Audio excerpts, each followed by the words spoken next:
Phaethon. Scene 1. The Palace of the Sun in India. Phaethon, son of Phoebus, Apollo, who drives the chariot of the sun, has gone to his father's palace to ask a boon. Phoebus, arrayed in purple, sits on a throne sparkling with emeralds. Near the throne are the hours, the days, the months, the years, and the ages.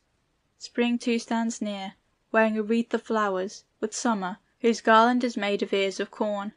Autumn is smeared with juice of the grape, and icy winter is crowned with his long white hair. What dost thou seek, Phaethon, in this thy father's palace? Be not afraid of the splendor of my throne. Come nearer. Phaethon, shading his eyes. Oh, Apollo, my father, my eyes are blinded by the rays that shine about thy head. Phoebus, taking off the circle of brilliant rays that surround his head. Come nearer, Phaethon, and let me embrace thee. What dost thou desire? Ask what thou wilt, and it shall be given thee. Give me this boon, my father. Let me, I pray thee, guide thy fiery chariot for one day's journey through the sky. Phoebus, shaking his head. Too rash was my promise. How can I grant a gift so dangerous? Thou art but a mortal. Thy years are few, and thy strength is slight. Yet thou askest what is denied even to the gods. None but Phoebus can stand upon the fiery axle tree and guide the chariot, not even Jupiter himself. Steep and difficult is the first part of the way. Hardly can the horses climb it, even in their morning strength. I will urge them with my voice and with the singing lash. In the middle of the heavens the course is high, and he who drives trembles with fear as he looks down upon the sea and earth so far below. The downward course is a steep descent, and requires a sure command of the horses. The ocean, watching below to receive me in her waves, is wont to fear lest I shall fall headlong from above. My head is strong, and my heart is steadfast. I should not fear. The heavens are carried round with a constant rotation, and bear with them the lofty stars, whirling them in rapid motion. Against this I must contend. That force which overcomes all other things does not overcome me, and I am borne in a direction contrary to the rapid world. What couldst thou do if I gave thee the chariot? Would not the whirling heavens carry thee away? Surely the horses know the way. I would urge them mightily, and control them with bit and rein. Dost fancy that the way lies through groves and cities of the gods, wherein are stately temples enriched with gifts? Instead, the way is beset with danger on every hand. Thou must pass close by the horns of the threatening bull, and before the raging lion, the cruel scorpion, and the crab. I shall not fear them. The steeds which thou must drive carry fire in their breasts, and breathe it forth from mouth and nostrils. Hardly can I restrain them when their high mettle is roused, and they struggle against the rein. My heart is troubled at the danger thou wouldst tempt. Thou askest a punishment, not a gift. If thou dost still urge thy rash demand, it shall be granted, for I have sworn it by the sticks. But for the last time I entreat thee, ask a less dangerous plaything than my chariot of day, drawn by the fiery steeds. Look upon the rich world, ask for any precious thing it contains, and it is thine. Surely it is better to choose a blessing than a curse. The blood of the father flows in the son, and tempts him to high endeavors. If I fail, I fail. I will at least strive nobly. Come then, if thou wilt not be turned aside from thy rashness, follow me to the chariot. Scene 2. Phoebus has led Phaethon to the chariot of day. See the splendid chariot! Now, more than ever, my heart burns to follow thy course through the heavens, if but for a day. Vulcan made the chariot and gave it to me. The axle tree and the poles are of gold. The rim of each wheel is gold. The spokes are silver. How the light flashes from the gems on the yoke! And look, Aurora has opened her purple doors in the ruddy east, and shows her halls full of roses. The horns of the far distant moon grow dim, the earth reddens. Now the swift hours yoke the horses to the chariot. I must take the reins and begin my glorious way. Let me touch thy face with this powerful ointment, that thou mayst be able to endure the burning flames. I place the rays upon thy head, and pray that all may be well. Be sparing of the whip, and hold a tight rein. The fiery steeds hasten on of their own will. The labor is to hold them in. Follow the track of the wheels, and, that heaven and earth may receive equal heat, drive neither too high nor too low. Night is passing out of the western gates, and we can no longer delay. Take the reins, unless at the last moment thou wilt be wise and suffer me to continue to light and warm the earth. I take the reins, and give thanks, eternal thanks, for the glory lent me for one day. Phaethon is borne off in the chariot by the impatient horses. Phoebus watches his flight. Unhappy youth! He knows not what he undertakes. Here must I stand and watch his perilous course.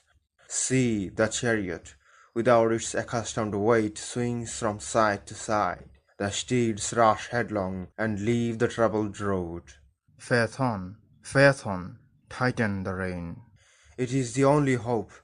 As well shout to the tumbling billows and expect them to obey. Now he is close to the scorpion. What thinks Phaethon of the poisonous monster, menacing with his arms and the tail and crooked claws? Surely the reins must have fallen from Phaethon's hands. The horses follow their own will, now among the stars, now down almost to earth again. They drag the chariot into unknown regions of the sky, over pathless places never visited before. The clouds begin to smoke, the mountain tops take fire, the fields are parched, the plants wither, the harvest is ablaze. Great cities burn with their walls and towers, the world is on fire, the end of all things is near. Scene 3. Earth lifts her head above the waters and, screening her face with her hand, looks up to heaven and calls on Jupiter. O ruler of the gods, if I have deserved this treatment, why withhold the thunderbolts? If it is thy will that I perish by fire, let me at least fall by Jupiter's hand. Is this the reward of my fertility, my obedient service?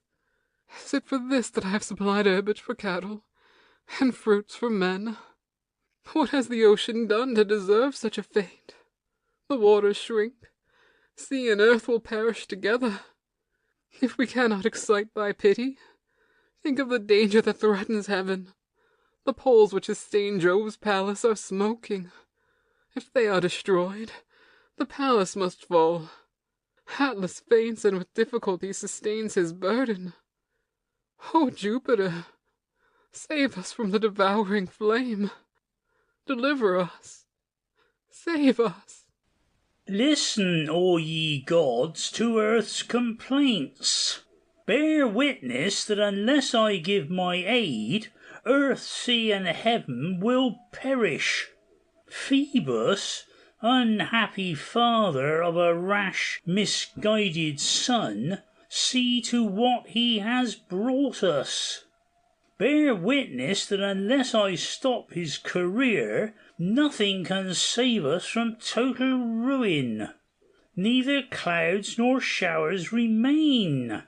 I cannot send the kindly rain to stop the spreading fires, yet I can send my thunderbolt against the evil-doer. Behold, the lightning strikes Phaethon. The flame consumes his yellow hair, and he falls like a shooting star down to the river Eridanus, which receives him. Footnote. The river Po was called Eridanus by the ancients. Amber, supposed to be the tears of the nymphs, is found upon its banks. End footnote. Scene 4. Mount Olympus. Phoebus Apollo, dressed in squalid garb, gives himself up to grief for the loss of his son. It was not enough to lose Phaethon, the bright, unconquered boy. My daughters too have been taken from me. As sisters should, they mourned their brother's death, weeping and beating the breast. At length one finds her feet grown stiff, another finds herself rooted to the ground, a third, as she tears her hair, tears of leaves. Their arms become branches, bark closes upon them and seals their mouths, even as they say, "Farewell!" But still they weep, tears of ember distilling from the newly formed branches of the poplar trees, which were once my daughters. And now I am tired of life and its labors. Let another drive my chariot that carries the light. If no one else will attempt it, let Jupiter himself drive it. Then he will know, having felt the strength of the flame-footed steeds, that he who could not drive them did not deserve death. If he did not succeed, he failed nobly in a great attempt. Do not punish with darkness earth that has already suffered so much. It is thy task to drive the chariot, in grief or in joy. I hurled my lightnings to save heaven and earth from doom. There was no other way. Thou canst not weakly desert thy post and give it to another to spend thy life in complaints. The gods do not so. Call thy steeds once more, and take thy accustomed round. If thou art disobedient, know that I have other thunderbolts still for him who needs them. My murderous steeds shall feel the lash, and repent the hour when they dashed wildly from the beaten track, dragging Phaethon, to his doom. Phaethon, Phaethon, Thy father mourns thee.